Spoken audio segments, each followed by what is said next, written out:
Yesterday, House Speaker Mike Johnson put out a statement on a quote. Democrats claim this legislation is just a tax break for the wealthy. That is a lie. The One Big Beautiful Bill makes permanent the 2017 Trump tax cuts, which gave the largest tax cut to low-income working families. The Council of Economic Advisors, CEA, found extending the Trump tax cuts will increase wages up to $11,600. The typical American family with 2 children will see their take-home pay increase by up to $13,300 a year, end quote. And with that, let's welcome in Kansas Senator Roger Marshall, member of the Senate Finance Committee and Budget Committee, also a member of the GOP Doctors Caucus. Senator, welcome, and thanks for coming on. We started off this segment hearing from Democratic Congressman McGovern calling the reconciliation bill ugly, saying he's clearly not in favor of it. I'm guessing you feel differently. No, absolutely. To your point just a second ago, when we pass this bill, it's going to mean $1,000 per month of more money in hardworking Americans' pockets. That's a big deal. You live on a $60,000, $80,000 a year, and I'm going to give you $1,000 more each month to help feed your family. All the things, maybe get a new fishing boat eventually as well. That's always been my dream, is to have a nice fishing boat. So I think that, look, I thought about this weekend during a baseball game. If this was a baseball game, the House is going into the 7th inning, and we're going to have to bring our closer in sooner than expected, so we're going to bring in Donald Trump. And you think about all the great closers in the history of baseball. You've got Goose Gossage, who had a fastball, so we'll bring him in the 8th inning, and then the 9th inning, President Trump will be like Mario Rivera, who has his cutter. So look, if it wasn't for President Trump, this doesn't happen, but I do believe in Speaker Johnson, President Trump. They'll get it across the finish line, send it over here, and we'll make the bill even better.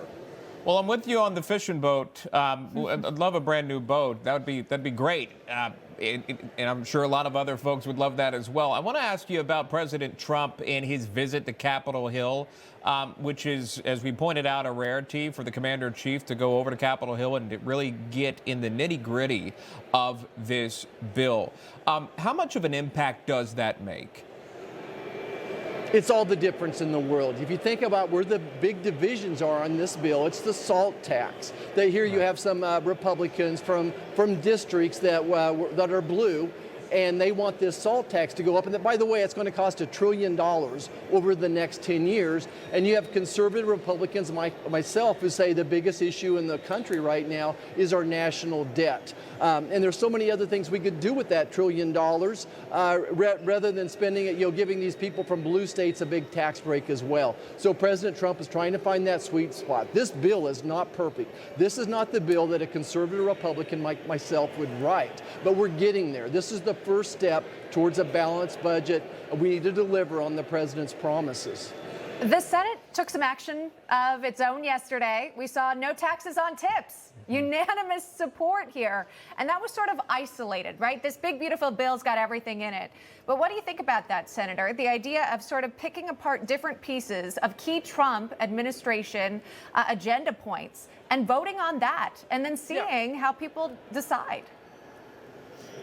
Yeah, so by the way, these are very popular concepts as well, and this gets the Democrats on record. So they'll reject the whole bill saying that they don't like one part of it. So this helps get them on record. Are they really serious about helping hard-working Americans out there? So I think Ted Cruz led the no tax on tips yesterday. We're leading the no tax on overtime, and then we'll do the no tax on Social Security as well. And regardless, President Trump, those are his goals. Somewhere, though, at the end of the day, we've got to cut some spending.